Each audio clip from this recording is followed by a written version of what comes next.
Good morning friends, welcome to our study channel move on study. तो कहते हैं friends, मंजिल ने हौसलों से कहा तेरी बस की बात नहीं।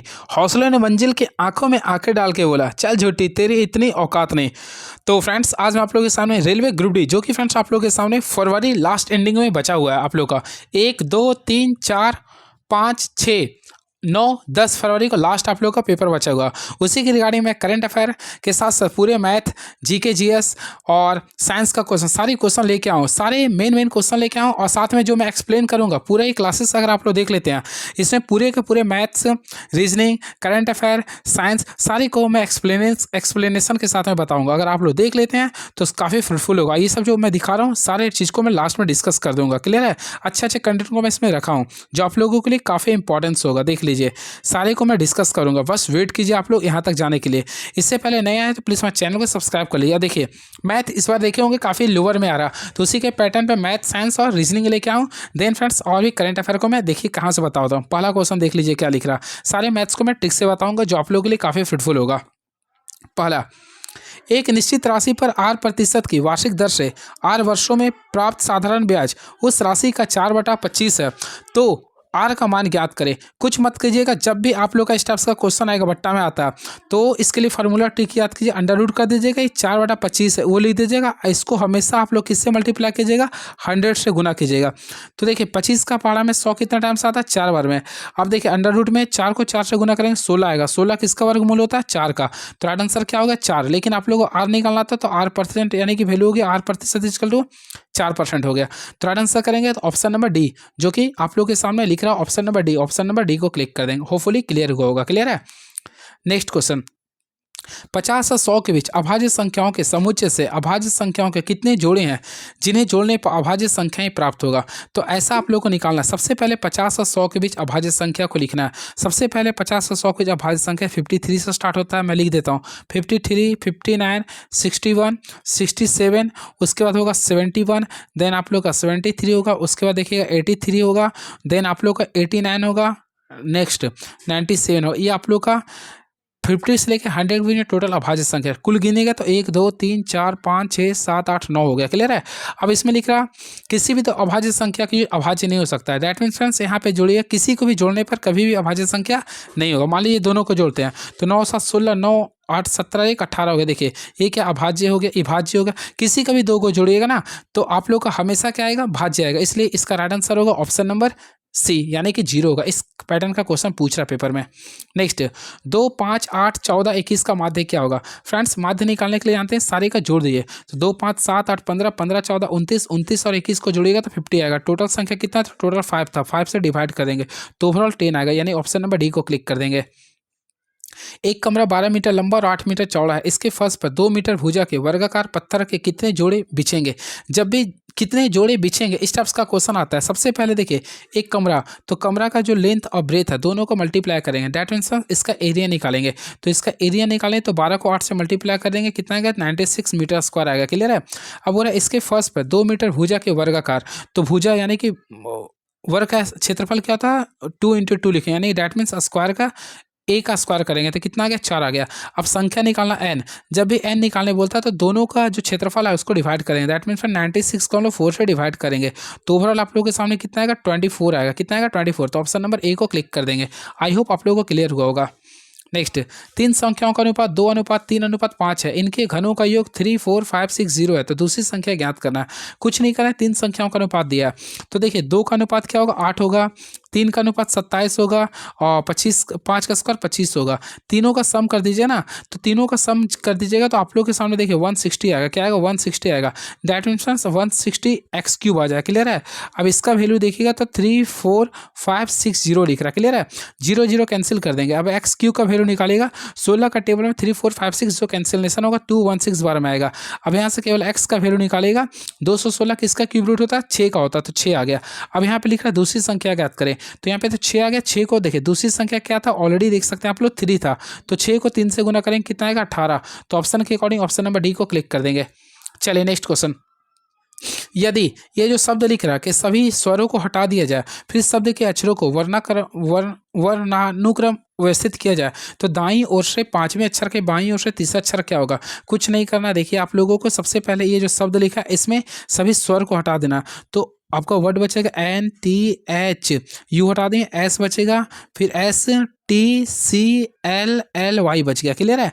फिर शब्द के अक्षरों को वर्णाक्रम यानी कि असेंडिंग ऑर्डर में सजाना है ABCD में। तो इसमें अगर आप लोग देखिएगा सबसे पहले कौन आएगा, तो ऑलरेडी आप लोग देखिएगा C आएगा। क्या आएगा, C ही आएगा ना। हाँ C आएगा। क्लियर है। C के बाद देखिए ABCD के अनुसार H आ रहा, फिर क्या आ रहा आप लोग का L आ रहा, फिर आप लोग का L आएगा, फिर आप लोग देखिए N आएगा, फिर आप लोग देखिए S है, डबल S है, फिर डबल T है, फिर डबल T है, Y आ रहा। तो वो रहा। तो दाईं ओर से पांचवें अक्षर के बाईं ओर से तीसरा कौन होगा, देखिए दाईं ओर से पांचवा, जब भी दायां और बायां का रहेगा तो दोनों को सम करिए, यानी दाईं ओर से पांचवा यानी 5 कर देंगे और बायां से 3 था, 5 3 8। तो फ्रेंड्स हम लोग 8वां शब्द देखेंगे कौन सा है। तो डैट मीन्स कहाँ से बोला, दाईं ओर से 8वां, 1 2 3 4 5 6 7 8, 8वां कौन हो गया, L हो गया। तो राइट आंसर क्या करें, L लिखेंगे। तो ऑप्शन है क्या, बिल्कुल। तो L ऑप्शन नंबर A को क्लिक कर देंगे। जब भी दायां बायां बोलेगा तो घटा दीजिए, जोड़ दीजिएगा, और दायां दायां या फिर बायां बायां बोलेगा तो घटा दीजिएगा। नेक्स्ट क्वेश्चन, यदि एक निश्चित कुछ भाषा में कलर्ड को इसको आप लोग कर दे, देखिए अपोजिट लिख रहा, C का अपोजिट X होता है, नहीं इसमें दिक्कत है। आप लोग इसको देख लीजिएगा, आप लोग कर सकते हैं। क्लियर है। देखिए ये सब सारे क्वेश्चन आप लोग हूबहू आप लोग का पेपर में आता कर लीजिएगा। मैं उस क्वेश्चन को बताऊंगा जो आप लोगों के लिए काफ़ी इंपॉर्टेंस है और जिसके लिए आप लोग हमारे चैनल को विजिट कर रहे हैं। क्लियर है। दैट मीन्स फ्रेंड्स मैथ और साइंस को पूरा बताऊंगा, करंट अफेयर को। देखिए समरूप त्वरण से चलते हुए एक वस्तु 3 सेकंड में 84 मीटर दूरी तय करती है। उसके बाद त्वरण समाप्त हो जाता है और बाद में 3 सेकंड में वो 78 मीटर दूरी तय करती है। तो वस्तु का प्रारंभिक वेग क्या होगा। कुछ भी नहीं करना है, प्रारंभिक वेग मीन्स में आप लोग को यू निकालना है। तो इस क्वेश्चन में थोड़ा टाइम टेकन लगेगा। आप लोग को क्या करना है, सबसे पहले देखिए 3 सेकंड है, 84 मीटर दूरी है। जब भी दूरी निकाला जाता है तो हम लोग एस निकालते हैं। एस का फॉर्मूला था UT + ½ AT²। तो एस का वैल्यू लिख रहा है आप लोग का, देखिए लिख देता हूँ। देखिए एस का वैल्यू लिख रहा है 84, तो मैं 84 लिख दिए। एस बाई UT, यू का वैल्यू तो नहीं पता था। टी 3 लिख रहा था आप लोगों को 3 सेकंड, और 3 को 30 से गुना कर देंगे +½ AT², तो हाफ कर देंगे ए। और टी का वैल्यू कितना था, 9 था, तो यहाँ पे 9 लिख दिया। यहाँ तक तो समझ में आ रहा होगा। क्लियर है। ½ AT²। तो यहाँ से सॉल्व कीजिए, 84 = 39U आ जाएगा ना। हाँ देखिए एस पर UT + ½ AT² होता ना, तो देखिए एस का वैल्यू एस पर ये कर दिए 3U, UT हो गया प्लस ½ AT², हाफ कर दिए AT²। तो ए में रहने दिया और टी का स्क्वायर 3 का स्क्वायर 9 हो गया। अब इसके रिगार्डिंग ये हो गया, इसको इक्वेशन फर्स्ट मान लेंगे। क्लियर है। अब क्या करेंगे, अगेन यहाँ पे लिख रहा, उसके बाद त्वरण समाप्त होता है, बाद में 3 सेकंड में 78 मीटर की दूरी तय करती है। तो 3 सेकंड में 78 मीटर, तो याद है भी निकालें। तो भी बराबर क्या होता है, आप लोग यहाँ था U + AT। तो U का वैल्यू नहीं पता, U रहने देंगे। ए का वैल्यू कितना लिख रहा था, 3, सॉरी ए का वैल्यू आप लोगों को नहीं पता, लेकिन समय कितना था, 3 था, और आप लोग को ए से गुना कर दिए। क्लियर है।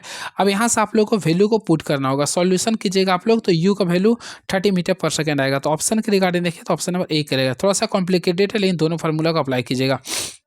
यदि वस्तु को अनंत और किसी अवतल लेंस के ऑप्टिक्स सेंटर O के बीच रखा जाए तो अपवर्तन के बाद प्रतिबिंब कैसा बनेगा। काफी तगड़ा क्वेश्चन है, ऐसा पेपर पूछ रहा।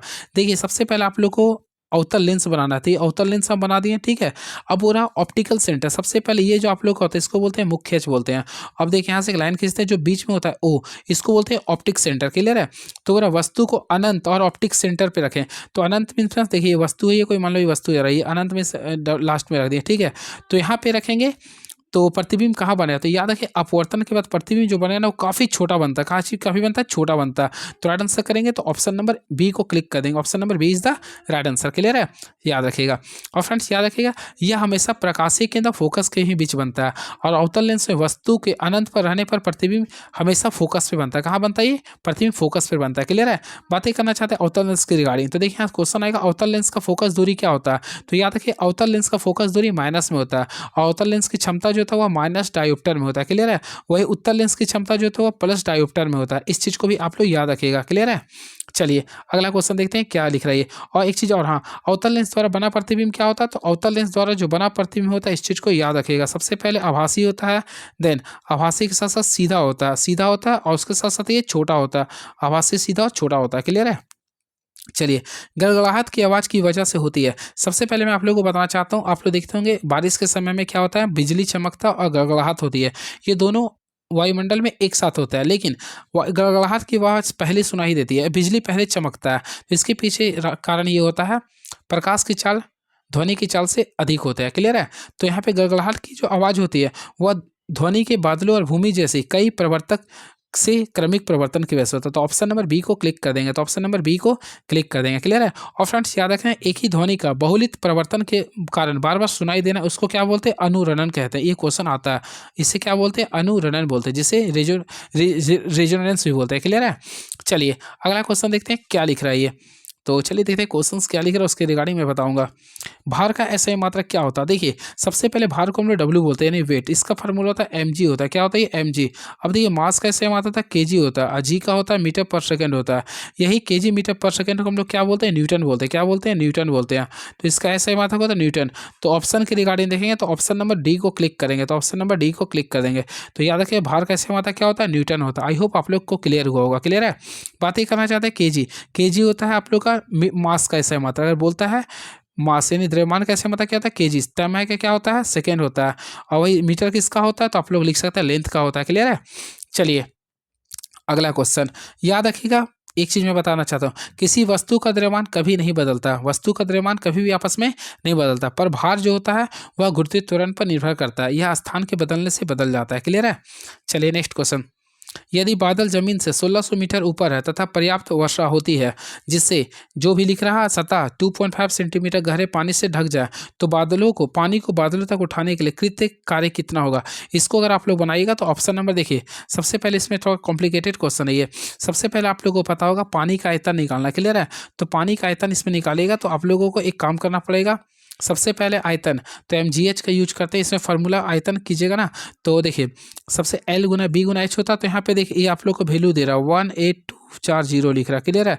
इसको क्या करेंगे? 2.5 से मल्टीप्लाई करेंगे। इस सेंटीमीटर में था तो मीटर में बदलना है। -10 - 2 गुना कर देंगे।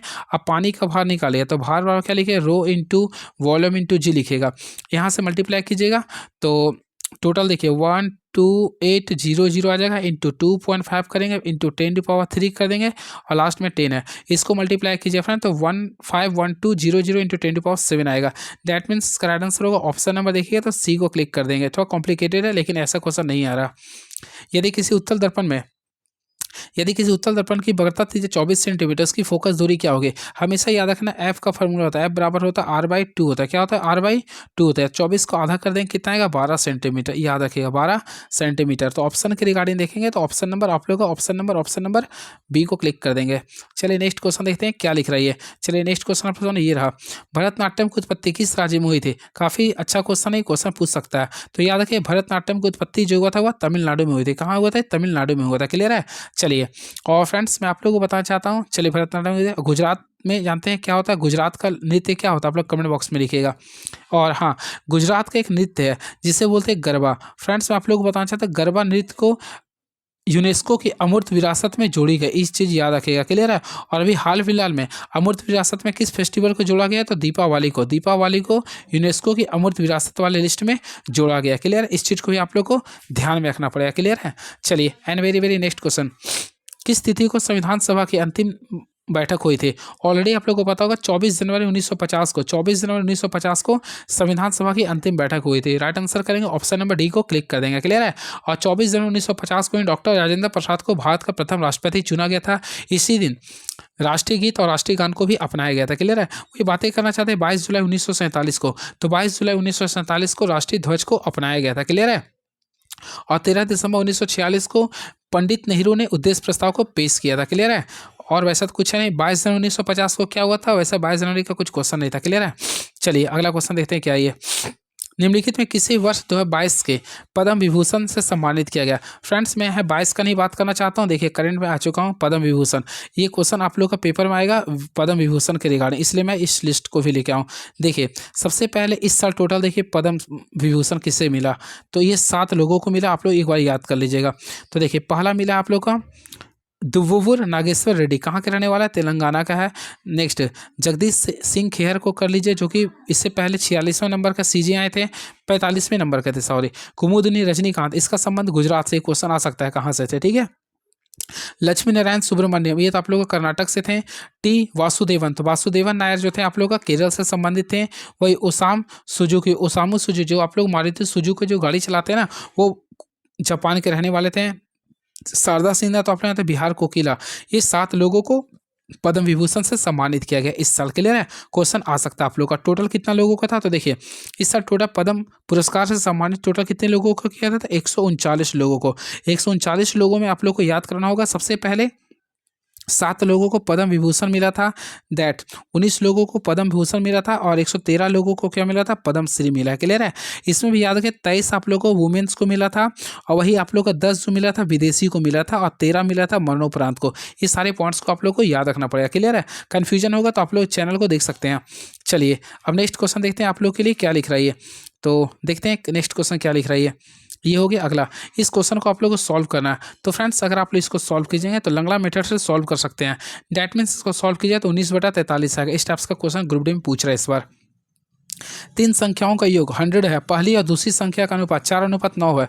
दूसरी और तीसरी संख्या का अनुपात 3:4 है। तो दूसरी संख्या ज्ञात करें। सबसे पहले मैं तरीका बताना चाहता हूँ। देखिए पहली संख्या 4 है और दूसरी संख्या 9 है। ठीक है। देखिए मान लीजिए पहला संख्या ए माने, दूसरा संख्या बी माने। फिर देखिए दूसरी और तीसरी, तो दूसरी का अनुपात 3 है और तीसरी का अनुपात कितना 4 है। हम लोग इस मेथड से आगे अनुपात निकालेंगे। तो आप लोग जानते हैं यहाँ पे क्या होगा, 4 × 12 हो गया, 9 × 27 हो गया, और 9 × 36 हो गया। अभी तीनों का सम क्या लिख रहा है आप लोगों के सामने, 100। अब देखते हैं 100 आ रहा क्या, 27। यहाँ पे देखिए ना, 27 और 12 कितना होता है, 39 होता है ना। 39 और 36, तो 39 और 36 को अगर आप लोग जोड़ते हैं, हाँ 39, मैं खुद भूल चुका हूँ। देखिए 39 और 36 को जोड़िएगा ना, 9 × 5 = 75 आएगा। तो 75 का वैल्यू आप लोग के सामने 100 लिख रहा है। 75 का वैल्यू 100, देखिए मैं लिख देता हूँ। 75 का वैल्यू 100 लिख रहा है। डैट मीन्स 1 का वैल्यू हो जाएगा वो आप लोग का 4/3 होगा। क्लियर है। आप लोग को बोल रहा दूसरी संख्या ज्ञात करना है। तो दूसरी संख्या देखिए तो 27 था, तो 3 को 27 9 से गुना किया, 9 × 36 हो गया। तो राइट आंसर करेंगे तो 36, जो कि ऑप्शन नंबर ए को क्लिक कर सकते हैं। बाकी आप अपना प्रोसेस को भी यूज कर सकते हैं। 2 संख्याएं 5:8 के अनुपात में, इनके महत्तम समापवर्तन और लघुत्तम समापवर्तन का गुणनफल 6760 है। तो इन संख्याओं का योग क्या होगा, कुछ नहीं करना। देखिए हमेशा याद रखिएगा जो भी महत्तम समापवर्तन में होता है वो इसके मल्टीप्लाई में ही होते हैं। क्लियर है। तो देखिए 5:8 में है, तो दोनों को मल्टीप्लाई कर दिए ना, 5x कीजिए इंटू 8x कर दीजिए। क्लियर है। अब इसका गुणनफल कितना लिख रहा है, 6760। ऑलरेडी आप लोग को पढ़े होंगे, एलसीएम इंटू एचसीएफ बराबर होता है प्रोडक्ट ऑफ 2 नंबर्स होता है। उसके रिगार्डिंग मैं कर दिया। यहाँ से अगर आप लोग निकालिएगा तो देखिएगा 8 × 8 = 64, यानी 8 × 8 = 64 आ गया। फिर 3 अच्छे 64, 3 अच्छे 9 × 36। हाँ टोटल अगर आप लोग यहाँ से देखिए ना, तो यहाँ पे टोटल सॉल्व कर लीजिएगा। क्लियर है। तो इसको ओवरऑल सॉल्व कीजिएगा तो x का जब वैल्यू देखिए 13 आ जाएगा। कितना आ जाएगा, 13। तो यहाँ से देख लीजिएगा 13 आ जाएगा। क्लियर है। अब हमको क्या करना है, दोनों संख्याओं का योग निकालना है। तो 8 × 5 = 13 हो गया। ये 13 को क्या करेंगे, x का वैल्यू 13 आया था, तो 13 को 13 से गुना करेंगे, 169 आएगा। That means 169 is the right answer. एक रेलगाड़ी 92 किलोमीटर प्रति घंटा की चाल से बिलासपुर से अमृतसर जाती है और 94 किलोमीटर प्रति घंटा की चाल से वापस आती है। यदि पूर्ण यात्रा के लिए 186 घंटे का समय लगता है तो बिलासपुर और अमृतसर के बीच की दूरी ज्ञात करना है। कुछ नहीं करना, जब भी ऐसा क्वेश्चन आता है आप लोगों को केवल केवल याद रखना। देखिए सबसे पहले जब दूरी नियत हो तो चाल क्या होता है, व्युत्क्रम समय का अनुपात होता है। क्लियर है। तो इसके रिगार्डिंग आप लोगों को बताना चाहता हूँ। देखिए चाल शुरू में क्या लिख रहा है, इसका 92 लिख रहा है, एक और का क्या लिख रहा है, 94 लिख रहा है। क्लियर है। ये चाल है। तो ओवरऑल इसको अगर तोड़िएगा तो 46 अनुपात क्या होगा, 47 होगा। समय ये आप लोग का स्पीड था, तो टाइम अगर निकालिए तो इसको उल्टा हो जाता नहीं है। तो 47 अनुपात क्या लिखेगा, 46 लिखे। यहाँ तक समझ में आ गया होगा आप लोगों को। क्लियर है। अब लिख रहा यदि पूर्ण यात्रा 186 घंटे में होता है, दैट मीन्स दोनों को सम कीजिए, 47 और 46 को जोड़ दीजिए, यानी 93 हो गया। 93 का वैल्यू लिख रहा है 186 में। दैट मीन्स एक का वैल्यू देखिएगा 2 आ रहा, तो वो रहा। तो बिलासपुर और अमृतसर के बीच की दूरी ज्ञात करना है। तो देखिए एक का वैल्यू 2 घंटा आ रहा है, तो दूरी निकालना है। तो आप लोगों को क्या करना है, देखिए बिलासपुर और अमृतसर का, तो यहाँ पे 92 था। क्लियर है।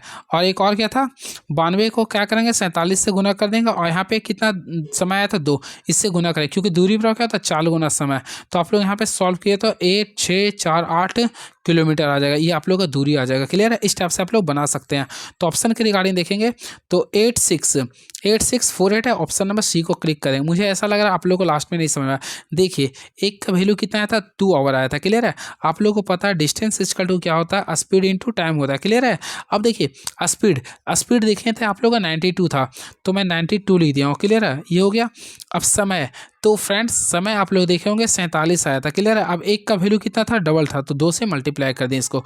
ओवरऑल इसको गुना करेंगे तो 8, 6, 4, 8 आ गया। काफ़ी ईजी था अगर ध्यान दिए होंगे तो। चलिए 2 नल P और Q एक टंकी को क्रमशः 30 और 20 मिनट में भर सकते हैं। पी और क्यू दोनों को कुछ मिनटों के लिए खोला गया, उसके बाद पी को बंद कर दिया जाता है। तो टंकी के शेष हिस्से को क्यू द्वारा 5 मिनट में भर दिया जाता है। तो पाइप पी को कितने मिनट बाद बंद किया था? कुछ नहीं करना। देखिए सबसे पहले आप लोग का एक पी है, देखिए मैं कुछ बताना चाहता हूँ, एक पी है और एक क्यू है। तो पी कितना मिनट में भर सकता है? 30 मिनट में भर सकता है, क्लियर है। और वही क्यू की बात करना चाहता है, 20 मिनट में भर सकता है। तो दोनों का एफिशिएंसी देखेंगे तो 60 आ रहा है, इसका एफिशिएंसी 2 आ रहा है, इसका एफिशिएंसी 3 आ रहा है, क्लियर है। अब लिख रहा है पी और क्यू दोनों को कुछ मिनटों के लिए खोला जाता है। चलिए खोल देते हैं, जिसके बाद पी को बंद कर देते हैं। तो फ्रेंड्स पी को बंद कर रहे हैं, तो हम लोग आप बताएं पी को जब बंद कर रहे हैं, पी को बंद कर दिया, टंकी के शेष हिस्से को क्यू द्वारा 5 मिनट में भर दिया जाता है। तो पाइप पी को कितने मिनट बाद बंद किया था? कुछ नहीं करना है। सबसे पहले यहाँ पे देखिएगा जो मैं बता रहा हूँ, क्यू का सबसे पहले 5 मिनट में काम निकालें, क्योंकि 5 मिनट तो काम करो ना। तो क्यू द्वारा 5 मिनट का कहा, तो 5 मिनट में क्यू का एफिशिएंसी 3 था, तो 3 बचे क्या होता? 15। तो ओवरऑल टोटल 60 में से 15 को माइनस किया, कितना बच गया? 45 बच गया, क्लियर है। अब ये 45 काम को कौन करेगा? पी को। तो पी और क्यू दोनों मिलकर करेगा ना, तो 2 3 कितना होता? 5, 5 से डिवाइड करें, कितना बार में आएगा? 9 मिनट।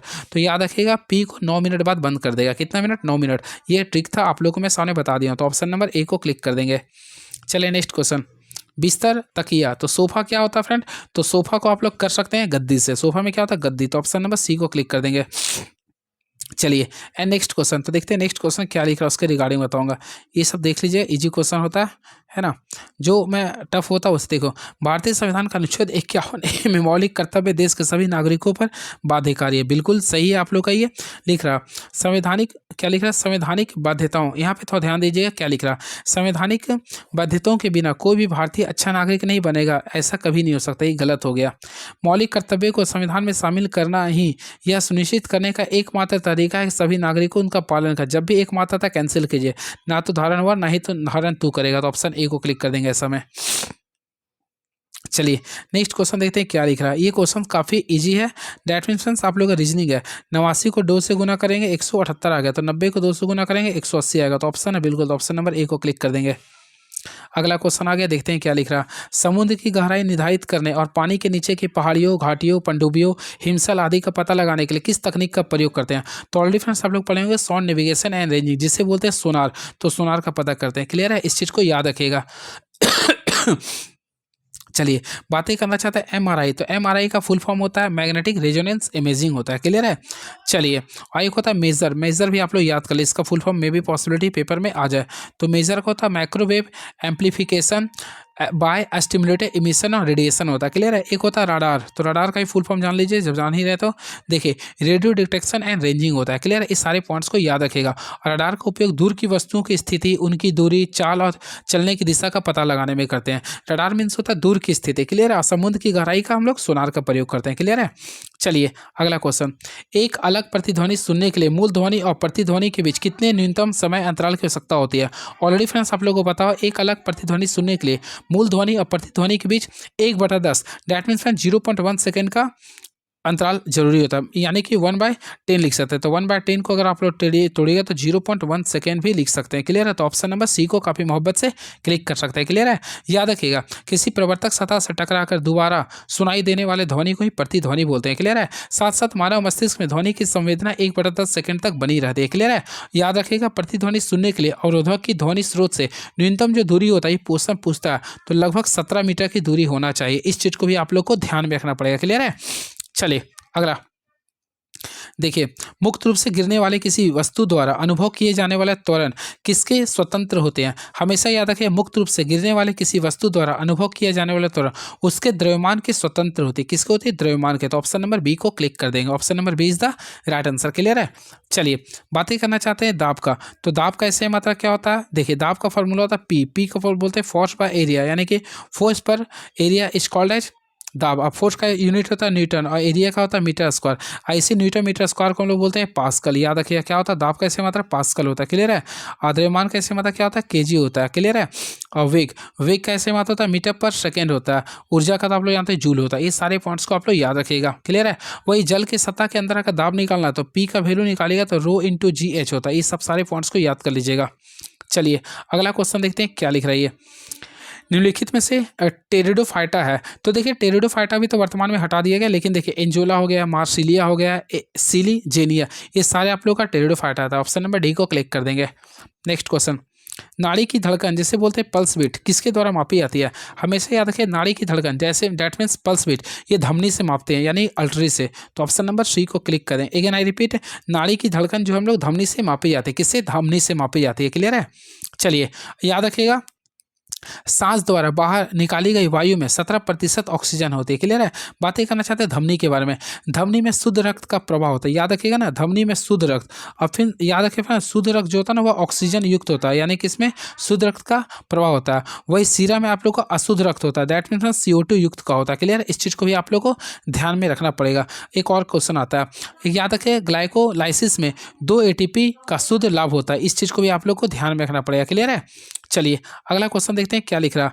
निम्नलिखित में किसे धनु स्तंभ के नाम से भी जाना जाता है? क्वेश्चन पेपर में आता है ये। तो धनु स्तंभ किसे बोलते हैं? तो टिटेनस को बोलते हैं। टिटेनस को क्या बोलते हैं? धनु स्तंभ बोलते हैं। क्लियर है? चलिए, और फ्रेंड्स इसको हटाने के लिए हम लोग किसका टीका लगाते हैं? DPT का। याद है बच्चों को में DPT का टीका लगवाने से इस रोग से हटाया जाता है। क्लियर है? चलिए अगला क्वेश्चन देखते हैं क्या लिख रहा है ये।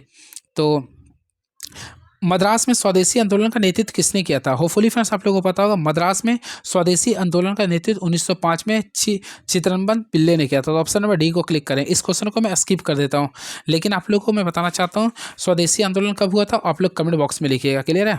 चलिए, भारत में अति सघन वनों का सर्वाधिक क्षेत्र किस राज्य में पाया गया?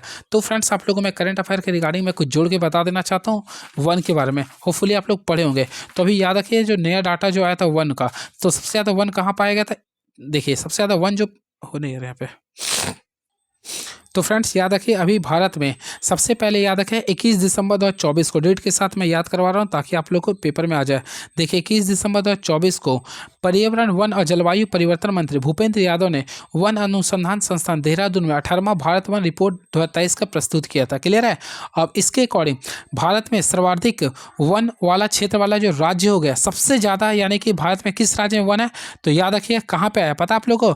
बिल्कुल, तो सबसे ज़्यादा हो गया मध्य प्रदेश। कौन सा आ गया? मध्य प्रदेश। तो ऑप्शन नंबर ए को क्लिक कर देंगे। आई होप आप लोग को क्लियर हुआ होगा। क्लियर है? सबसे ज़्यादा मध्य प्रदेश हो गया। क्लियर है?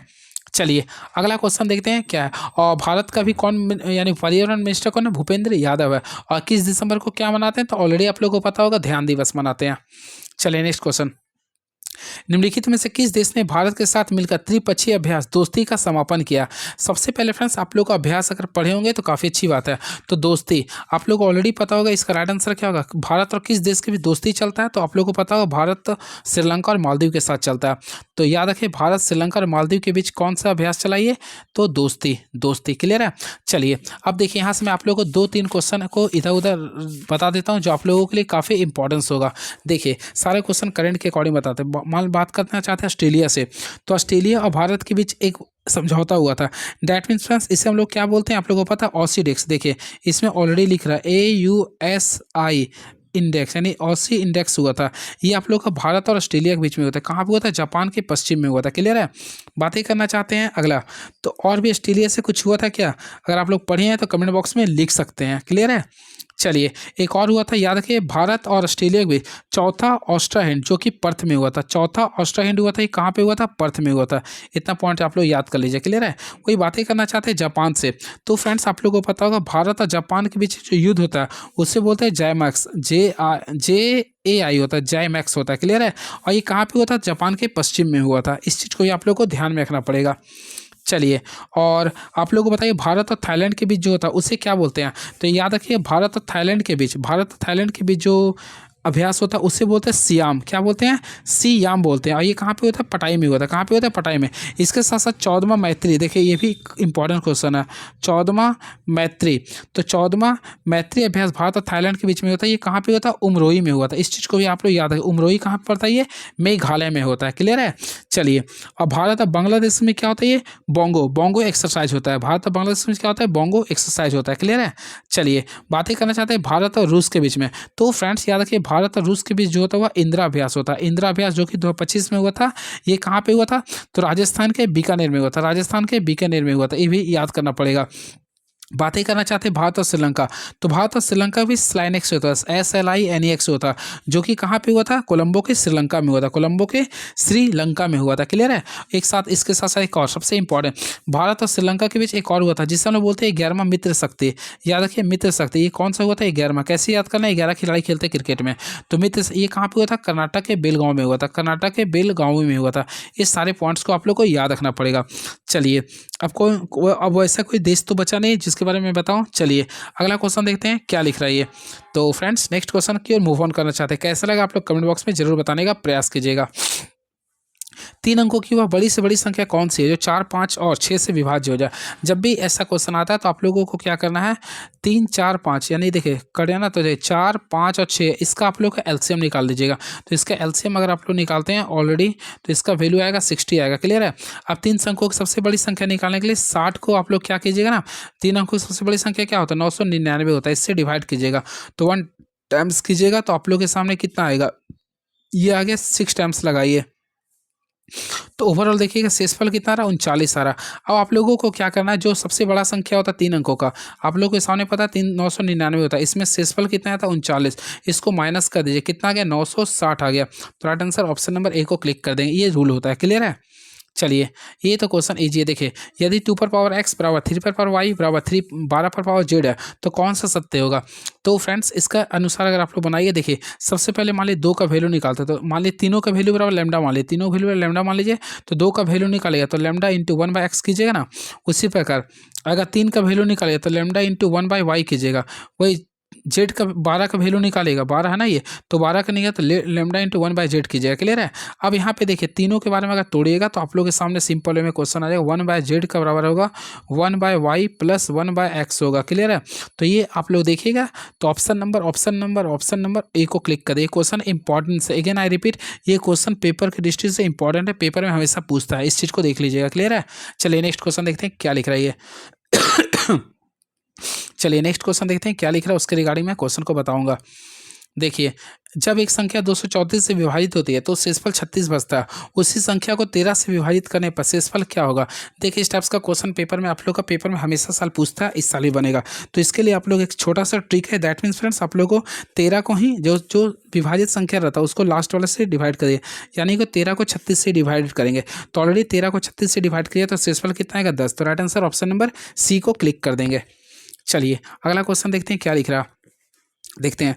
उर्मिला अपने जल जीव कुंड यानी एक्वेरियम के लिए मछली खरीदती है। दुकानदार एक टंकी जिसमें 5 नर मछली और 8 मादा मछली है में से एक मछली यादृच्छा उसे देने के लिए निकालता है। क्या प्रायिकता है कि निकाली गई मछली नर होगी। तो फ्रेंड्स प्रायिकता का यूज करें, नर की टोटल संख्या कितना 5 है, टोटल ओवरऑल कितना था 5 और 8, 8 5 13, तो लिखेंगे 5/13 यानी ऑप्शन नंबर ए को क्लिक कर देंगे। इजी क्वेश्चन था ये।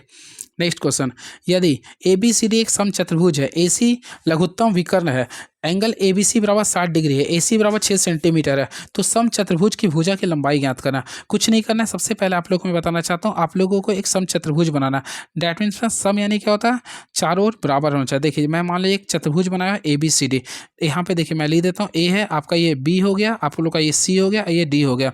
अब थोड़ा सा ध्यान दीजिएगा इसमें आप लोग का विकर्ण लिख रहा, तो सबसे लंबा विकर्ण ये हो गया, आप लोग का ये मान लीजिए, इसका विकर्ण आपस में 90 डिग्री बनाता है। क्लियर है। ये आप लोग का O है। अब लिखा है एंगल ABC, सॉरी ABC है ना, हाँ, तो एंगल ABC का वैल्यू कितना लिख रहा था 60 डिग्री। चलिए मान लीजिए एंगल ABC का वैल्यू मैं 60 डिग्री लिख दिया हूँ। क्लियर है। और AC का वैल्यू लिखा 6, तो AC का वैल्यू 6 लिख रहा है ना, तो हमेशा याद रखिएगा ना ये 2 भाग में टूट जाएगा, यानी 3 3 रहेगा। क्लियर है। अब देखिए आप लोग को मैं बताना चाहता हूँ यहाँ के अकॉर्डिंग चलिएगा, तो आप लोग को निकालना है क्या लिखा, समचतुर्भुज की भुजा निकालना। तो यानी कि चलिए भुजा, सबसे पहले यहाँ पे आप लोग देखिए एंगल CBD, अगर आप लोग यहाँ से देखिए एंगल है CBD, हो ना यार, ये CBD निकालेगा, तो angle CBD that means CB आप लोग को AD निकालना। तो यहाँ पे निकालिए टोटल 60 का आधा कर देंगे तो कितना आएगा 30 डिग्री आ जाएगा। कितना आएगा 30 डिग्री।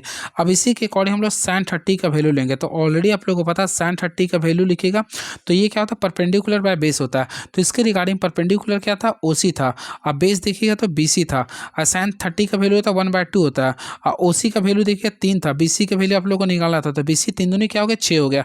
तो राइट आंसर करेंगे 6 सेंटीमीटर, क्या होगा 6 सेंटीमीटर हो गया। थोड़ा सा अच्छा है लेकिन थोड़ा ध्यान देना पड़ेगा। चलिए अगला क्वेश्चन, 6:20 पर घंटे और सुई की मिनट के बीच कितना डिग्री का कोण बनेगा। एक फार्मूला याद कर लीजिए, 11/2 मिनट, तो मिनट कितना 20 माइनस 30 तो 30 कर देंगे और एच का वैल्यू 6 है। यहाँ पे गुना के 2 का पारा में 20 10 बार में आता है, तो यहाँ पे 110 आ गया माइनस 180, तो टोटल ओवरऑल करेंगे तो 70 डिग्री, यानी ऑप्शन नंबर डी को क्लिक कर देंगे। चलिए, ये सब को रीजनिंग का क्वेश्चन है, खुद से कर सकते हैं आप लोग, देख लीजिएगा। हाँ, इसको आप लोग को बताना है 50वां का आंसर। तो फ्रेंड्स लिख रहा ना, जब आकृति को सही इसका दर्पण प्रतिबिंब बनाना है, तो दर्पण प्रतिबिंब जब भी बनाते हैं ना, तो याद रखिए जब भी दर्पण प्रतिबिंब, तो बाई यहाँ पे ऑप्शन नंबर सी आ जाएगा आंसर। इसको थोड़ा देख लीजिएगा। अगला क्वेश्चन, ये सब ध्यान से देख लीजिएगा। अगला, कौन से कवक दाद उत्पन्न करने के लिए जिम्मेदार होते हैं। तो कवक से सबसे पहले दाद के लिए, देखिए इसका राइट आंसर होगा कोकस होगा। क्या होगा, कोकस। इजी क्वेश्चन था ये, कोकस आप लोग पढ़े होंगे तो तुरंत क्लिक भी हो नहीं रही है। हाँ, तो राइट आंसर होगा कोकस होगा। क्या होगा, ये कोकस होगा। क्लियर है। बात ही करना चाहते हैं दाद, तो फ्रेंड रिंग वॉर्म जो कि ट्राइकोफाइटिस एवं माइक्रोस्पोरम कवकों द्वारा होता है। क्लियर है। चलिए नेक्स्ट क्वेश्चन, समान गुणों वाले कुलों को क्या कहते हैं। हमेशा याद रखिए, समान गुणों वाले कुलों को ऑर्डर कहते हैं। क्या कहते हैं, ये ऑर्डर कहते हैं। तो ऑप्शन नंबर बी को क्लिक कर देंगे। अभी मैं बताना चाहता हूँ, एनसीईआरटी के अकॉर्डिंग इस चैप्टर को हटा दिया गया, और लेकिन मैं फिर भी रिकॉल करवा देना चाहता हूँ। देखिए, प्राणी समासंग के पदानुक्रम होते हैं। सबसे पहले जो होता है, एक होता है संघ, देख लीजिएगा आप लोग पढ़े भी होंगे क्लास 9th का था। संघ होता है, संघ के बाद आप लोग का जो आता है वह वर्ग होता है। क्या होता है, वर्ग होता है। उसके बाद आप लोग के सामने आता है गण आते हैं। क्या आता है, ये गण आते हैं। देन इसके बाद आते हैं कुल आते हैं। क्या होते हैं, कुल होते हैं। उसके बाद आप लोग का वंश होता है, वंश प्रजाति आते हैं। ये आप लोग का रूल होते हैं। क्लियर है। और प्राणी वर्गीकरण में सबसे बड़ा जो भाग होता है वह संघ होता है। देखिए, सबसे बड़ा भाग क्या होता है, संघ होता है। और सबसे छोटा होता है प्रजाति। यहाँ पे लिखा मैंने हूँ, सबसे छोटा होता है प्रजाति, सबसे बड़ा क्या होता है, संघ होता है। इस चीज को याद रखिएगा। क्लियर है। चलिए नेक्स्ट क्वेश्चन, मशरूम क्या है। तो ऑलरेडी आप लोगों को पता हो, मशरूम एक प्रकार का कवक होता है। तो ऑप्शन नंबर ए को मोहब्बत से क्लिक कर देंगे। चलिए अगला क्वेश्चन देखते हैं क्या लिख रही है। निम्नलिखित में कौन सा यौगिक गुर्दे की पथरी का निर्माण करने वाले सर्वाधिक सामान्य यौगिक है। तो इसका राइट आंसर होगा कैल्शियम ऑक्सलेट। देखिए ऑप्शन नंबर ए को क्लिक करें, कैल्शियम ऑक्सलेट। तो ऑप्शन नंबर ए को क्लिक करेंगे। क्लियर है। Again I repeat, calcium oxalate यौगिक गुर्दे की पथरी का निर्माण करने वाला सर्वाधिक सामान्य यौगिक है। क्लियर है। और गुर्दे की पथरी को नेफ्रोलिथाइसिस कहते हैं। इस चीज़ को भी आप लोग को ध्यान में रखना पड़ेगा। क्लियर है। चलिए अगला क्वेश्चन देखते हैं क्या लिख रही है। विटामिन के बारे में निम्नलिखित में से कौन सा कथन सही नहीं है। कुछ विटामिन आंतरिक सूक्ष्मजीव द्वारा संश्लेषित किए जा सकते हैं। अगला क्या लिख रहा है देखते हैं, देखता हूँ। कुछ विटामिन हार्मोन्स की तरह कार्य करते हैं। बिल्कुल, कुछ विटामिन शरीर में जमा होते हैं। विटामिन के जल में घुलनशील विटामिन, ये आप लोगों का गलत है फ्रेंड्स, क्योंकि आप लोगों को पता होगा जल में घुलनशील जो विटामिन होते हैं वह केवल बी और सी होते हैं। बी और सी होते हैं। बाकी देखिए कीड़ा याद कर ले, विटामिन के, विटामिन ई, विटामिन डी और विटामिन ए, ये होते हैं वसा में घुलनशील होते हैं। तो ऑप्शन नंबर डी को आप लोग गलत कर सकते हैं। क्लियर है। चलिए विटामिन के बारे में आप लोगों का क्वेश्चन आ नहीं रहा, इसलिए मैं इसके बारे में डिस्कस नहीं करूँगा। जहाँ पे आ रहा है क्वेश्चन उसको फिर भी मैं बता देता हूँ। देखिए विटामिन, सबसे पहले विटामिन ए की कमी से क्या होता है, रतौंधी होता है। ठीक है। और बी की कमी से क्या होता है आप लोगों को मैं बता दूंगा, बी का डायरेक्टली एक ही बार बता दूंगा। फिर इसके बाद सी की कमी से स्कर्वी होता है। डी की कमी से रिकेट्स होता है। ई की कमी से बांझपन होता है। के की कमी से हीमोफीलिया होता है। बात ही करना चाहते हैं बी कॉम्प्लेक्स के बारे में। तो बी कॉम्प्लेक्स काफ़ी लंबा होता है। देखिए एक होता है B1, तो B1 की कमी से बेरी बेरी होता है। इसका होता है B2 होता है, तो B2 की कमी से होता है किलोसिस होता है। अब B3 की कमी से आप लोगों को पता होगा बांझपन होता है। डैट मीन्स B5 की कमी से होता है पेलाग्रा होता है। अब B6 की कमी से एनीमिया होता है। और एक होता है B12, तो B12 की कमी से भी एनीमिया होता है। एक होता है विटामिन BH होता है, H होता है, तो इससे त्वचा रोग होता है। क्लियर है। चलिए अब नहीं बताऊंगा। अगला, बेरिस्टिक सर्जरी किस व्यक्ति में परिवर्तन लाती है। याद रखिए बेरिस्टिक सर्जरी जो ना किसी व्यक्ति के पाचन तंत्र में परिवर्तन लाती है। तो ऑप्शन नंबर ए को क्लिक कर देंगे। Option number A is the right answer. Clear है। चलिए सब फ्रेंड्स, आप लोग क्वेश्चन आता है पाचन तंत्र के कुल कितने पार्ट्स होते हैं। देखिए पाचन तंत्र क्या होता है, पाचन तंत्र वही तंत्र होते हैं जो हमारे शरीर में भोजन को जटिल से क्या बदलते हैं, जटिल को किसको बदलते हैं, जटिल पदार्थ को डायरेक्टली सरल पदार्थ में जो बदलता है उसे बोलते हैं पाचन तंत्र बोलते हैं। क्लियर है। याद रखिएगा आप लोग। दैट मीन्स फ्रेंड्स, अगर कार्बोहाइड्रेट है तो कार्बोहाइड्रेट को ग्लूकोज में बदल देगा, प्रोटीन को अमीनो एसिड में, वसा को वसीय अम्ल में जो बदल देता है उसे बोलते हैं पाचन तंत्र बोलते हैं। क्लियर है। चलिए नेक्स्ट क्वेश्चन, अगला क्वेश्चन, निम्नलिखित में कौन सा स्मारक दिल्ली में स्थित नहीं है। कुतुब मीनार, पंचमहल, अग्रसेन की बावड़ी और लाल किला। तो ऑलरेडी आप लोगों को पता होगा ऑप्शन के अकॉर्डिंग देखिए पंचमहल। तो पंचमहल कहाँ पे है, तो फतेहपुर सीकरी में है। क्लियर है। बाकी मैं क्वेश्चन के बारे में नहीं बताऊंगा। नेहरू ट्रॉफी किस खेल से संबंधित है? तो याद रखें नेहरू ट्रॉफी का संबंध हॉकी से होता है। किससे होता है? ये हॉकी से होता है। क्लियर है?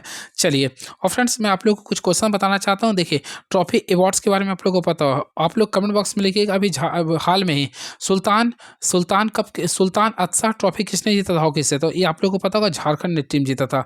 झारखंड ने जीता था, किसको हराया था? हरियाणा को हराया था। ये भी क्वेश्चन को याद रखना पड़ेगा आप लोगों को। चलिए, अगला क्वेश्चन देखते हैं क्या लिख रहा है। निम्नलिखित में से किस राज्य में उगादी त्यौहार को महत्वपूर्ण समझा जाता है? सबसे पहले देखिए उगादी, तो उगादी के बारे में मैं बताना चाहता हूँ। उगादी त्यौहार जो मनाया था वह कर्नाटक में मनाया था। कहाँ पे मनाया था? कर्नाटक में। तो राइट आंसर लिखेंगे कर्नाटक। तो ऑप्शन नंबर डी को क्लिक कर देंगे। आई होप आप लोगों को पता होगा। अब देखिए उगादी फेस्टिवल, सबसे पहले इसके बारे में जानिए क्या होता है। देखिए उगादी फेस्टिवल जो होते हैं वह नए वर्ष की खुशी में मुख्यतः मनाते हैं। इसको सबसे पहले मनाते हैं कर्नाटक, उसके बाद आंध्र प्रदेश भी मनाते हैं और तेलंगाना, यानी K80 याद रखिएगा तक जो होते हैं आप लोग को उगादी फेस्टिवल मनाते हैं। क्लियर है? चलिए, बातें करना चाहते हैं नागालैंड, तो नागालैंड क्या करते हैं? हॉर्नबिल फेस्टिवल मनाते हैं। क्लियर है? और इसके साथ साथ ओंगबोंग फेस्टिवल भी नागालैंड मनाते हैं। क्लियर है? चलिए, अगला छत्तीसगढ़ से कुछ करेंट अफेयर था क्या? हाँ, छत्तीसगढ़ से एक सबसे इंपॉर्टेंट क्वेश्चन फ्रेंड्स आप लोग पढ़े होंगे।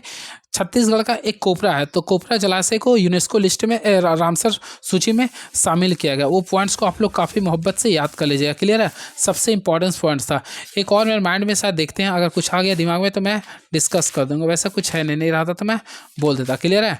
चलिए नेक्स्ट क्वेश्चन देखता हूँ क्या लिखना है। ये सैन 15 डिग्री का वैल्यू क्या होता है? तो इसमें आप लोग क्या कीजिए, सैन देखिए सैन 15 लाना है तो सैन क्या कीजिएगा आप लोग, यहाँ पे एक सैन लाना है ना, तो सैन 60 डिग्री में से 45 डिग्री को माइनस कर दिए, तो sine A minus San B का फार्मूला यूज कर लीजिएगा।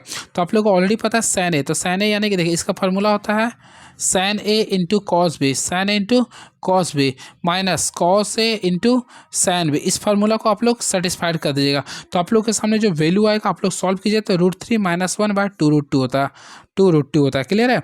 तो ऑप्शन नंबर देखिएगा, तो ऑप्शन नंबर ए में क्लिक कर दीजिएगा। तो option number A is the right answer. सारे क्वेश्चन पूछ सकता है पेपर में। ये क्वेश्चन है, यदि 410 का 20%, 520 के 40% से x% कम है तो x का मान ज्ञात करना है। तो फ्रेंड्स इसमें आप लोग को कुछ मत करना, देखिए 410 है, 410 का कितना परसेंट है? 20%, यानी 20/100 कर दी। आई होप आप लोगों को समझ में आ गया होगा। बराबर 520 के 40%, यानी 40/100 में x% कम है, तो x% मीन्स होता है 100 माइनस एक्स, वाई क्या करेंगे? 100 कर देंगे। ठीक है? तो आप लोग को यहाँ पे वैल्यू निकालना, तो x का वैल्यू निकालिए, देखिएगा 60.57 आएगा लगभग, तो 60.57 है बिल्कुल। तो ऑप्शन नंबर सी को क्लिक कर देंगे। चलिए ये क्वेश्चन आप लोग का क्वेश्चन आप लोग बनाइएगा। ठीक है? बन जाएगा। एक बांस का 1/4 भाग काले रंग से, 2/5 भाग पीले रंग से और शेष 21 मीटर लाल रंग से रंगा हुआ है। उस बांस की लंबाई क्या होगी? कुछ नहीं करना, देखिए बांस की लंबाई मान लीजिए x है। ठीक है? तो x का देखिए 1/4 काले रंग का हो गया, प्लस 2x/5 ये पीले रंग का हो गया। टोटल काला पीला का सम करेंगे तो 13x बटा कितना आ गया? 20 आ गया। क्लियर है? अब लाल रंग को माइनस कर दे, तो x माने थे टोटल, तो इसमें से 13x बटा हो ना 20 को माइनस कर देंगे, तो ओवरऑल करिएगा तो 7x/5 कितना आ गया? 20 आ गया। अब देखिए इसका वैल्यू 21 लिख रहा, 7 का पावर में 21 3 बार में आता, 3 20 दिया कितना आ गया? 60 आ गया। तो राइट आंसर 60 हो गया। तो ऑप्शन नंबर डी को क्लिक कर देंगे। चलिए और भी कुछ क्वेश्चन है क्या, देखता हूँ क्वेश्चन क्या है। हाँ, ये क्वेश्चन को नहीं देखना है। हाँ, ये देखिए यदि अवलोकन 4 2 3 ये जो है इसमें आप लोग का मोड 4 है, तो x का मान क्या नहीं हो सकता, इसको देख लीजिएगा एक पास में। इस सब क्वेश्चन को नहीं देखना है। देखिए जो क्वेश्चन आने लायक है आप लोग का इस बार कैटेगरी के अकॉर्डिंग ही मैं बता रहा हूँ। चलिए साइंस का क्वेश्चन आ गया क्या, देखिए अगला क्वेश्चन क्या लिख रहा, ये सब क्वेश्चनों को आप लोगों को देख लें, इसमें ठीक हो। आवर्त सारणी में तत्वों को व्यवस्थित किया गया। सबसे पहले मैं आप लोगों को रिकॉल करवाना चाहता हूँ फ्रेंड्स, आवर्त सारणी में, तो आवर्त सारणी में आवर्त में तत्वों को नाभिक में बढ़ते हुए आवेशों के क्रम में व्यवस्थित किया गया। तो राइट आंसर करेंगे तो ऑप्शन नंबर ए को क्लिक करेंगे, नाभिक में बढ़ते हुए आवेशों के रूप में, तो ऑप्शन नंबर ए को क्लिक कर देंगे। क्लियर है? याद रखिएगा तत्वों के परमाणुओं के नाभिक में प्रोटॉन और न्यूट्रॉन होते हैं एवं इलेक्ट्रॉन बाहरी कक्षा में चक्कर लगाते रहते हैं। क्लियर है? चलिए अगला क्वेश्चन, अमोनियम सल्फेट के साथ अभिक्रिया करने पर बेरियम क्लोराइड बेरियम सल्फेट और अमोनियम क्लोराइड बनाता है। निम्नलिखित में कौन सा शामिल अभिक्रिया को सही ढंग से व्यक्त करता है? सबसे पहले इसमें आप लोगों को लिखना पड़े अमोनियम सल्फेट। तो अमोनियम सल्फेट का फॉर्मूला क्या होता है? देखिए NH4 का होता है, इसको हॉल 2 करना पड़ेगा। अब यहाँ पे सल्फेट के लिए SO4 लिखना पड़ेगा, प्लस ये किसके साथ? बेरियम क्लोराइड करता है, यानी BaCl2 के साथ अगर ये अभिक्रिया करता है तो इसके साथ अभिक्रिया करेगा तो सबसे पहले अमोनियम क्लोराइड यानी NH4Cl बनाएगा और साथ में आप लोग का बेरियम सल्फेट बनाएगा। क्लियर है? अब देखिए देखिए इसमें बेरियम सल्फेट हमेशा बनाते हैं एक अवक्षेप। अवक्षेप मीन्स होता है किसी ठोस पदार्थ का बनना, क्लियर है। तो ठोस पदार्थ बनता है तो इसमें याद रखिए अवक्षेपन का निर्माण करता है। That mean friends correct answer होगा अवक्षेपन अभिक्रिया, या ऑप्शन नंबर सी को क्लिक कर सकते हैं, क्लियर है। चलिए नेक्स्ट क्वेश्चन। असंतृप्त हाइड्रोकार्बन अत्यधिक काले धुएं के साथ ज्वाला प्रदान करते हुए ऑक्सीजन में जलते हैं। याद रखिएगा असंतृप्त हाइड्रोकार्बन यौगिक अत्यधिक काले धुएं के साथ पीली ज्वाला प्रदान करते हुए ऑक्सीजन में चलते हैं। तो अगर काला धुएं की बात करें तो ये हमेशा पीली के साथ होते हैं। तो राइट आंसर करेंगे ऑप्शन नंबर बी को क्लिक कर देंगे, क्लियर है। चलिए बातें करना चाहते हैं असंतृप्त हाइड्रोकार्बन के बारे में। सबसे पहले असंतृप्त हाइड्रोकार्बन उसे कहते हैं जिसमें कार्बन, देखिए मैं लिख, जिसमें कार्बन कार्बन के डबल बॉन्ड, जिसमें कार्बन को डबल बॉन्ड होता है या फिर कार्बन कार्बन को ट्रिपल बॉन्ड होता है, उसे बोलते हैं असंतृप्त हाइड्रोकार्बन, क्लियर है। और असंतृप्त हाइड्रोकार्बन के दो प्रकार होते हैं, डबल डबल जो बॉन्ड होता है उसको बोलते हैं एल्किन और इसको बोलते हैं अल्काइन। और फ्रेंड्स याद रखिए अल्किन का फॉर्मूला आता है पेपर में, तो CnH2n होता है। क्या होता है? CnH2n होता है। वही अल्काइन का फॉर्मूला बोले तो CnH2n-2 होता है, क्लियर है। एक होता है संतृप्त हाइड्रोकार्बन, तो संतृप्त हाइड्रोकार्बन मीन्स होता है अल्केन, इसका फॉर्मूला होता है CnH2n+2 होता है। सारे पॉइंट्स को याद कर लीजिएगा आप लोग। चलिए नेक्स्ट क्वेश्चन। और संतृप्त हाइड्रोकार्बन को एल्केन के साथ साथ पैराफिन भी कहते हैं। संयोजी कोष में हर तत्व का कोष होता है, हमेशा याद रखें संयोजी कोष हर तत्व का बाह्यतम कोष होता है। क्या होता है? बाह्यतम, यानी कि बाह्यतम होता है। इस चीज को याद रखिएगा। किसी तत्व के बाह्यतम कक्षा में उपस्थित इलेक्ट्रॉनों की संख्या को क्या बोलते हैं? संयोजी इलेक्ट्रॉन कहते हैं, क्लियर है। और संयोजी इलेक्ट्रॉन को छोड़कर अन्य जो इलेक्ट्रॉनों को जो होते हैं उसे कोर इलेक्ट्रॉन कहते हैं। डेट मीन्स फ्रेंड्स मैं आप लोगों को समझाता हूँ। मान लीजिए कि मैं लिखा पोटेशियम, तो पोटेशियम का 19 होता है, इसका इलेक्ट्रॉनिक कन्फिग्रेशन कीजिए 2 8 8 1 किए, तो ये आप लोग का हो गया संयोजी इलेक्ट्रॉन हो गया, क्लियर है। वही बातें करना चाहते हैं, देखिए ये 2 8 8 है, इसे बोलेंगे कोर इलेक्ट्रॉन। क्या बोलेंगे? कोर, याद रखिएगा। इसको बोलेंगे संयोजी, ठीक है। चलिए अगला क्वेश्चन देखते हैं क्या लिख रही है, तो देखते हैं नेक्स्ट क्वेश्चन क्या है, उसके अकॉर्डिंग बताओ। Sodium, magnesium, aluminium, silicon, phosphorus, sulphur, chlorine और आर्गन आधुनिक आवर्त सारणी में किस आवर्त से संबंधित है? देखिए मान लीजिए सोडियम तोड़ते हैं, तो सोडियम का होता है 11th होता है, तोड़िए 2 8 और क्या होगा 1 होगा ना। तो देखिए पहला आवर्त, दूसरा आवर्त है, तीसरा, तो तीसरा आवर्त हो गया। या फिर कन्फ्यूजन है तो मान लीजिए कि मैं फास्फोरस को पसंद किया, इसका होता है 15, तोड़िए ना 2 8 और क्या लिखिएगा 5, तो तीसरा आवर्त में जा रहा ना ये, तो याद रखिए इसका आवर्त की संख्या होगा तीसरा, तो ऑप्शन नंबर बी को क्लिक कर देंगे, यानी तीसरा में आएगा, क्लियर है। बातें करना चाहते हैं आवर्त सारणी के बारे में, तो फ्रेंड्स सबसे पहले याद रखें टोटल पीरियोडिक टेबल में 118 तत्व होते हैं। कितने होते हैं? 118 तत्व होते हैं। इस चीज़ को आप लोगों को पता होगा। बातें करना चाहते हैं कुल कितना आवर्त है, कुल कितना वर्ग होते हैं, तो ऑलरेडी पता होगा। आवर्त की संख्या तो 1 2 3 4 5 6 7 7, आवर्त की संख्या देखा तो टोटल 7 होता है, क्लियर है। और वर्ग की संख्या टोटल 18 होता है, क्लियर है। तो आप लोग को पता होगा पहला आवर्त में, देखिए पहला आवर्त में टोटल तत्व कितना होता है? 2 होता है, क्लियर है। वही दूसरा आवर्त में भी कितना होता है? 2 होता है। वही बात करना चाहते हैं तीसरा आवर्त में तत्वों की कुल संख्या 8 होता है। वही चौथा आवर्त में भी तत्वों की कुल संख्या 8 होता है। वही रुकिए चौथा में 18 होता है, सॉरी चौथा में क्या होता है? 18 होता है, चौथा में 18 होता है।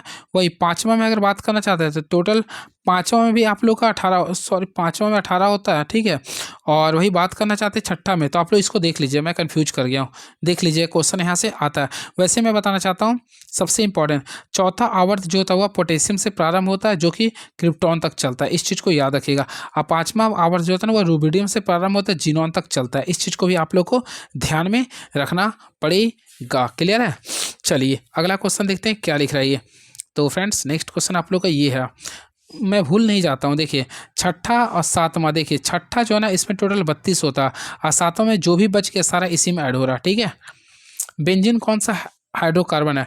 याद रखिए बेंजीन, सबसे पहले बेंजीन, तो बेंजीन का सूत्र क्या होता है? देखिए आप लोग पढ़े होंगे C6H6 होता है, C6H6 होता है।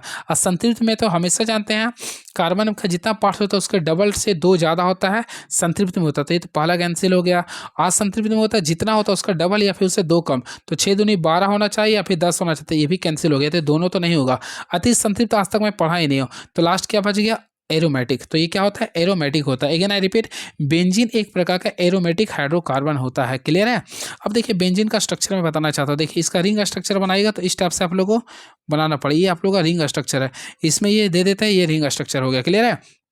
चलिए वही फ्रेंड्स बातें करना चाहते हैं इसमें सिग्मा और पाई बॉन्ड के बारे में।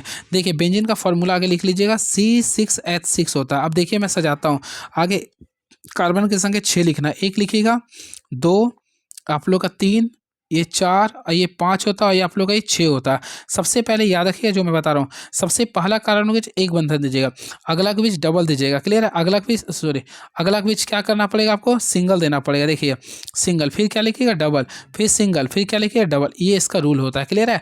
अब जहाँ देखिए कार्बन का वैलेंसी होता है 4, तो कार्बन अपने साथ 4 को रखता है। तो देखिए पहला में 1 2 3 सारे में एक एक भर दीजिए ना, हो जाएगा। ये H एक हो गया, यहाँ भी क्या करेंगे एच भर देंगे, यहाँ भी आप लोग का एच भर देंगे, ये भी आप लोग के सामने एच भरा जाएगा, ये भी एच भरा जाएगा, ये भी आप लोग का एच भरा जाएगा। अब बोल रहा है इसमें कितना सिग्मा और कितना पाई होता है, देखिएगा ध्यान से। जहाँ जहाँ सिंगल बॉन्ड होता है, ध्यान से सुनिएगा, जहाँ जहाँ सिंगल बॉन्ड होता है वहाँ पे आप लोग का एक सिग्मा बॉन्ड होता है, क्लियर है।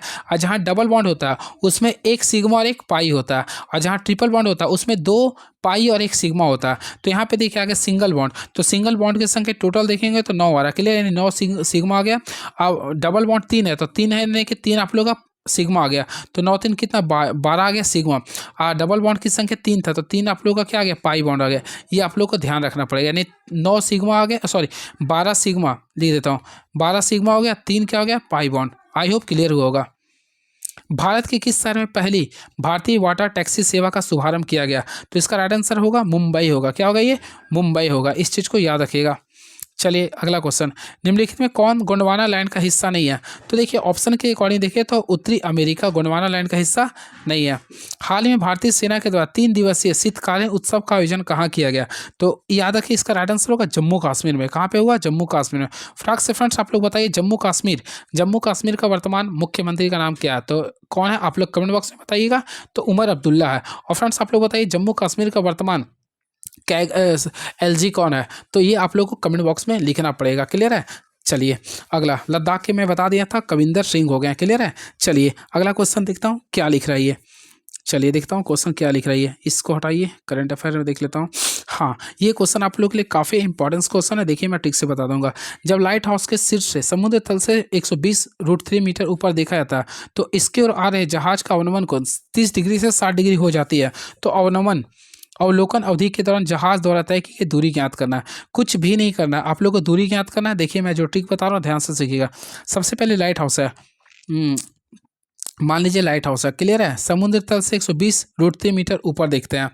चलिए ठीक है, अब इसकी ओर आ रहे हैं, तो देखिए इसका अवनमन कोण कितना लिख रहा है, देखिए यहाँ पे आप लोगों को बता रहा हूँ, यहाँ पे एक एंगल बनाइएगा, यहाँ पे जो सामने होता है वह ज़्यादा वैल्यू होता है, यहाँ पे 60 डिग्री मान लेंगे, तो यहाँ पे क्या मानेंगे 30 डिग्री। अवनमन कोण था तो इसलिए हम लोग इसको ऊपर से दर्शा देंगे। आई होप क्लियर हुआ होगा, यानी एक एंगल ये एक एंगल बन गया, क्लियर है। अब देखिए यहाँ पे मान लीजिए आप लोग का ए है, आप लोग का ये बी हो जाएगा, आप लोग का ये सी हो जाएगा, ये डी हो जाएगा। अब देखिए हमेशा याद है 30 से 60 हो रहा, तो हमेशा 30 में देखिए 30 से 60 हो रहा है, 1 से 2 हो रहा है, क्लियर है। तो यहाँ पे देखिए √3 का वैल्यू, यानी √3 का वैल्यू लिख रहा है आप लोग के सामने 120√3 लिख रहा। तो हम लोग को 2 इकाई का निकालना था, 2 से गुना कर दिए तो 240√3 ऑप्शन है, सॉरी 240 केवल होगा, डबल है ना, हाँ बिल्कुल। तो ऑप्शन नंबर ए को क्लिक कर सकते, इजी क्वेश्चन था ये।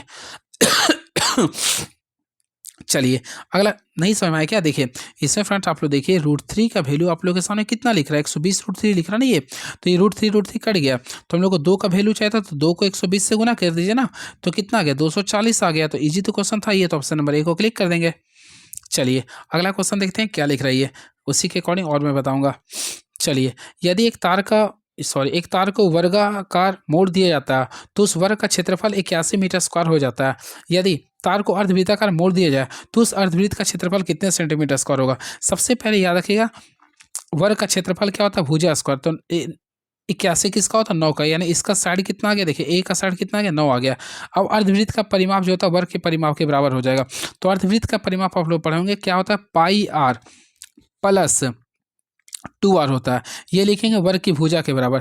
तो 4 गुना 160, तो 160 कितना आया था 9। अब देखिए यहाँ से r कॉमन ले ले, पाई का वैल्यू ऑलरेडी आप लोगों को पता है क्या होता है 22/7 होता है, प्लस से यहाँ 2 लिखना पड़ेगा, बराबर क्या लिखें 9 चक 36, ऑलरेडी फिर यहाँ पे निकालेगा तो 36/7 ही आ रहा ना यहाँ, तो 36/7 लिखेंगे, क्लियर है, बराबर यहाँ पे 36 करेंगे, ये 36 कट गया, तो r का वैल्यू देखेंगे 7 आ गया। r का वैल्यू क्या आ गया, देखिए मैं लिख देता हूँ, r का वैल्यू आ गया 7 सेंटीमीटर। अब वो अर्धवृत्त का क्षेत्रफल तो हाफ कर देंगे, पाई का वैल्यू क्या होता है 22/7 होता है, और r का वैल्यू देखेंगे 7 होता है, तो इसको डबल टाइम्स मल्टीप्लाई करें, 7 कैंसिल हो गया, 2 का पारा में 22 कितना बन जाता है 11, 11 को 7 से गुना करके कितना गया 77 आ गया। तो राइट आंसर करेंगे 77 सेंटीमीटर का, तो ऑप्शन नंबर सी को क्लिक कर देंगे। चलिए अगला क्वेश्चन, यदि 3 रूट ए बराबर अंडर रूट ए बी है, तो ए बी क्यूब का मान क्या होगा? कुछ नहीं करना फ्रेंड्स, इसमें अगर आप लोग देखिएगा ना क्यूब करना, तो ये थोड़ा कॉम्प्लिकेटेड क्वेश्चन है। देखिए हम ए का वैल्यू अगर निकालते हैं, तो ए का अगर वैल्यू निकालेगा तो यहाँ पे देखिए 1/3 आएगा। क्या आएगा? 1/3 आएगा। और यहाँ पे देखिए ये ए बी का वैल्यू निकालेगा तो ये आएगा आप लोग का 1/2 आएगा। क्या आएगा? 1/2। अब हम क्या करेंगे, यहाँ से देखिए यहाँ पे ऑलरेडी ए बी का वैल्यू लिख रहा और यहाँ पे केवल बी का लिख रहा, तो हम एक काम करते हैं, केवल ए का वैल्यू लिखते हैं। तो 1/3 है, ये प्लस है तो इधर क्या होगा? माइनस है, यानी 1/2 आ गया। अब ये बी का अगर वैल्यू लिखेगा तो ऑलरेडी केवल क्या था? 1/2 था। यहाँ तक समझ आ गया ना? अब यहाँ से एक स्टेप जंप कर रहे हैं, जंप मीन्स इसको ऊपर ले जा रहे हैं। तो देखिए ए का वैल्यू निकालेगा तो 1/3 माइनस 1/2 कीजिएगा ना, तो आप लोग के सामने आ जाएगा कितना? माइनस माइनस प्लस, यानी कि -1/6 आ जाएगा। क्या आ जाएगा? -1/6 आ गया। अब बराबर बी का वैल्यू देखिएगा तो 1/2 हो गया। यहाँ तक समझ आ गया होगा। अब थोड़ा सा यहाँ पे मैं गुना कर रहा हूँ, देखिएगा थोड़ा सा ध्यान दीजिए। बी का वैल्यू कितना था? बी ए आया था, ए का वैल्यू आया था -1/6 आया था। यहाँ तक समझ रहा? दोनों को मल्टीप्लाई करेंगे तो देखिए बी 1/2 था, अब वही ए का वैल्यू क्या था? इधर आएगा तो प्लस हो जाएगा। ये दोनों का वैल्यू 1 है। अब दोनों और 6 घात करने पर, तो 6 घात किया तो एक पर पावर भी 6 कीजिएगा, यहाँ भी 6 कीजिएगा, तो ये कैंसिल हो जाएगा ना। तो यहाँ पे देखिए ए तो रहेगा, ए तो कैंसिल, ए आप लोग पूरा कैंसिल है, बी का पहले 3 हो जाएगा, तो ए बी पर पावर कितना? 1 आ गया। तो राइट आंसर करेंगे तो 1 होगा। तो ऑप्शन है क्या? बिल्कुल बिल्कुल ऑप्शन नंबर ए को क्लिक कर दे। थोड़ा सा कॉम्प्लिकेटेड था। चलिए नेक्स्ट क्वेश्चन, इसको सॉल्व करना है। तो फ्रेंड्स सॉल्व कीजिएगा तो 84 आ जाएगा राइट आंसर। अगला ये तो आप लोग कर लीजिएगा, ये सब क्वेश्चन इजी है, आप लोग खुद से कर सकते हैं ये। चलिए अगला क्वेश्चन देखते हैं जो आप लोग के लिए काफ़ी इंपॉर्टेंस होगा। देन ये क्वेश्चन है तो कर सकते हैं आप लोग। देखिए इस सारे क्वेश्चन इजी। हाँ देखिए 1s2 2s2 2p6 3s2 और 3p3 किसका परमाणु उपन्यास है, विन्यास है? कुछ नहीं करना है, आप लोग को देखना पड़ेगा। देखिए सबसे पहले जोड़ दीजिए, यहाँ पे 2 है, फिर +2 है, 2 2 4 6 10 हो गया, 10 2 12 12 3 क्या हो गया? 15। 15 में क्या होता है? फास्फोरस। तो ऑप्शन है क्या? बिल्कुल, तो phosphorus is the right answer, यानी ऑप्शन नंबर ए को क्लिक कर देंगे। क्लियर है? चलिए, और ये जो फ्रेंड्स इक्वेशन जो दे रहा है ना अबाउ प्रिंसिपल के रिगार्डिंग दे रहा है। क्लियर है? अगर इसमें बोलते हैं इसका आवर्त कितना रहा, तो देखिए आवर्त की बात करना चाहते हैं ना तो 3 आता है। कितना आता है? ये आवर्त आ गया 3। आवर्त की बात करना चाहते हैं तो देखिए 18 में से 3 को माइनस कर देते हैं, यानी कि 15 आता। सिंपल क्वेश्चन था ये क्वेश्चन आ जा रहा पेपर में। 25 ग्राम कैल्शियम कार्बोनेट से कितनी कली चूना प्राप्त किया जा सकता है? देखिए सबसे पहले आप लोग को चूना प्राप्त करना है। देखिए CaCO3 है। क्लियर है? अगर हम लोग इसको हीट करते हैं, यानी हीट करते हैं तो ये 2 पार्ट्स में बढ़ जाता है। डैट मीन्स फ्रेंड्स आप लोगों को CO + CO2 बनेगा। क्लियर है? यहाँ तक समझ में आ रहा है आप लोगों को? अब आप लोग को देखना है यहाँ पे क्या लिखना पड़ेगा। CaCO3, तो CaCO3 मान लीजिए सबसे पहले 100 ग्राम है। क्या है ये? 100 ग्राम है। अब इससे आप लोग को निकालना पड़ेगा क्या? सॉरी इसका मैं निकाल के दिखाता हूँ। देखिए कैल्शियम का एटॉमिक मास होता है 40, ठीक है। कार्बन का आप लोग पढ़े होंगे 6 दूनी 12 होता है। ऑक्सीजन का 16 होता है। यहाँ तोड़िए, ये 40 आ रहा प्लस 12 और 16 थी 48। अब देखिए यहाँ पे 40 है, 16 48 से 12 कितना होता है? 60 होता है। तो टोटल यहाँ जोड़े कितना आ गया? यहाँ पे टोटल जोड़े तो 100 आ गया ना। तो दैट मीन्स फ्रेंड्स आप लोग को यहाँ तक समझ में आ गया होगा मैं क्या बताना चाह रहा हूँ। यहाँ पे ध्यान दीजिएगा, यानी CaCO3 का जो वैल्यू आया था 100 आया था। अगेन आई रिपीट, CaCO3 का जो मास आया था 100 लाया। क्लियर है? अब यहाँ से कुछ एक्स्ट्रा मैं फैक्ट्स बता रहा हूँ, ध्यान से देखिएगा, फिर नहीं समझ में आएगा आप लोगों नहीं तो। देखिए हाँ यहाँ देखिए इसका वैल्यू मैं 100 लाया हूँ। क्लियर है? अब देखिए इसको 100 में बदलना है CaO का, तो कैल्शियम का आप लोगों को पता है 40 होता है, ऑक्सीजन का 16 होता है, तो 40 और 16 कितना हो गया? 56। दैट मीन्स 100 ग्राम का वैल्यू 56 ग्राम लिख दिया, तो 1 ग्राम का वैल्यू लिखिए तो 56 बड़ा कितना लिखना पड़ेगा? 100। लेकिन आप लोग को निकालना कितना था? 25 ग्राम का, तो 25 से मल्टीप्लाई करें तो 25 का पावर में 100 कितना बार में आता है? 4 बार में, और 4 का पावर में 56 कितना बार में आएगा? 14 बार में। तो दैट मीन्स इसका राइट आंसर होगा 14 ग्राम। ऑप्शन है बिल्कुल, तो ऑप्शन नंबर बी को क्लिक करें। देखिए काफ़ी अच्छा से मैं बता रहा हूँ। चलिए next question, RPA robotic process automation में क्या शामिल है? इसका डी लिख दीजिएगा, ठीक है। अगला क्वेश्चन देखते हैं क्या लिख रहा है ये। हाँ देख इसको, ये क्वेश्चन नहीं आप लोग का। देखिए ए प्रॉमिस लैंड पुस्तक के लेखक कौन है? एक पुस्तक हमेशा पूछता है पेपर में, शायद पॉसिबिलिटी पूछ देगा। तो ये प्रॉमिस लैंड पुस्तक के लेखक कौन है? आप लोग कमेंट बॉक्स में लिख सकते हैं। इसका राइट आंसर होगा बराक ओबामा है। कौन है ये? बराक ओबामा है। क्लियर है? इस चीज़ को देख लीजिएगा आप लोग। चलिए, और वैसा कुछ नहीं बातें करना चाहते, इससे कुछ देख लेता हूँ, कुछ होगा वैसा तो मैं बताने का प्रयास करूँगा। क्लियर है? वैसा कुछ तो मुझे ऑप्शन के रिगार्डिंग कुछ नज़र नहीं आ रहा, नहीं तो मैं बता देता। नहीं। तो चलिए देखते हैं नेक्स्ट क्वेश्चन क्या लिख रहा। हाँ फ्रेंड्स, यहाँ पे आप लोग एक लिख रहा है प्रियंका चोपड़ा। तो प्रियंका चोपड़ा के रिगार्डिंग वैसा कुछ करंट अफेयर है क्या? प्रियंका चोपड़ा के रिगार्डिंग वैसा मेरे माइंड में वैसा कुछ करंट अफेयर ना ही किसी का ही ब्रांड एम्बेसडर बनी है और ना ही किसी चीज़ से संबंधित है, इसलिए स्किप इसको मेरे को करना पड़ेगा। क्लियर है? चलिए, वैसा कुछ है नहीं। ठीक है, देखता हूँ नेक्स्ट क्वेश्चन क्या लिख रहा। पहला एशियाई खेलों का आयोजन किस देश में किया गया था? काफ़ी सुंदर क्वेश्चन है ये। तो फ्रेंड्स याद रखिए, पहला एशियाई खेलों का आयोजन कहाँ पे किया था? भारत में किया गया था। कहाँ पे? भारत में। तो ऑप्शन नंबर ए को क्लिक करेंगे। अगेन आई रिपीट, पहला एशियाई खेलों का आयोजन भारत में करवाया गया था। क्लियर है? चलिए, कब हुआ था? 1951 में हुआ था। 1951 में हुआ था। क्लियर है? अगला, हाँ, अभी अगर आप लोग को पूछता है अगला एशियाई खेल कहाँ पे होगा, तो अगेन आप लोग को बताना चाहता है अभी जो एशियाई खेल होगा ये भी भारत में ही होने वाला है इस साल। ठीक है, इस चीज़ को भी आप लोग को ध्यान में रखना पड़ेगा। चलिए नेक्स्ट क्वेश्चन देखते हैं क्या लिख रहा। किस राज्य सरकार ने सरकारी स्कूलों के छात्रों को व्यावसायिक पाठ्यक्रम में 7.5% आरक्षण देने का निर्णय लिया? तो 98 का राइट आंसर है तमिलनाडु। क्या होगा? तमिलनाडु होगा। भारत के पहला राष्ट्रीय उद्यान कौन सा है? तो याद रखिए, भारत का पहला राष्ट्रीय उद्यान है आप लोग का जिम कॉर्बेट राष्ट्रीय उद्यान। जिम कॉर्बेट राष्ट्रीय उद्यान, जिसका नाम नया नाम क्या रख दिया? तो रामगंगा राष्ट्रीय उद्यान रख दिया। क्यों? क्योंकि रामगंगा नदी के किनारे स्थित है। क्लियर है? कहाँ पे? उत्तराखंड में है। क्लियर है? चलिए और फ्रेंड, भारत में अभी आप लोगों को पता है भारत में कुल कितने राष्ट्रीय उद्यान है? होपफुली आप लोगों को पता होगा, आप लोग कमेंट बॉक्स में लिख सकते हैं। अगेन आई रिपीट, आप लोग को मैं बताना चाहता हूँ यहाँ से 3 क्वेश्चन आप लोग के पेपर के लिए इंपॉर्टेंट है। चलिए तीनों को मैं बता देता हूँ एक ही जगह पे, ताकि तो फ्रेंड्स आप लोगों को मैं बता दें, भारत का पहला राष्ट्रीय उद्यान क्या था? जिम कॉर्बेट राष्ट्रीय उद्यान। लेकिन मैं करंट अफेयर के बेसिस पर पढ़ाने जा रहा हूँ। भारत का अभी वर्तमान में 107वां, याद रखिए, भारत का वर्तमान में 107वां राष्ट्रीय उद्यान का नाम है सिमलीपाल। देखिए मैं लिख देता हूँ, सिमलीपाल। आप लोग को कमेंट बॉक्स में लिखना पड़ेगा सिमलीपाल राष्ट्रीय उद्यान कहाँ पे है। तो फ्रेंड्स आप लोग को ऑलरेडी मैं बताया था ये कहाँ पे? उड़ीसा में। याद रखिए, उड़ीसा में। क्लियर है? तो भारत में वर्तमान में कुल 107वां राष्ट्रीय उद्यान का नाम क्या है? सिमलीपाल राष्ट्रीय उद्यान, जो कि कहाँ पे है? तो उड़ीसा में। क्लियर है? चलिए, और वैसे याद रखें, यूनेस्को ने इंदौर और उदयपुर को वेटलैंड सिटी के रूप में मान्यता दी है। इस चीज़ को भी आप लोग को ध्यान रखना पड़ेगा। वही बातें करना चाहते हैं टाइगर रिजर्व के बारे में। तो भारत का 57वां टाइगर रिजर्व का नाम था क्या? Ratapani tiger reserve. क्लियर है? जो कि मध्य प्रदेश में है।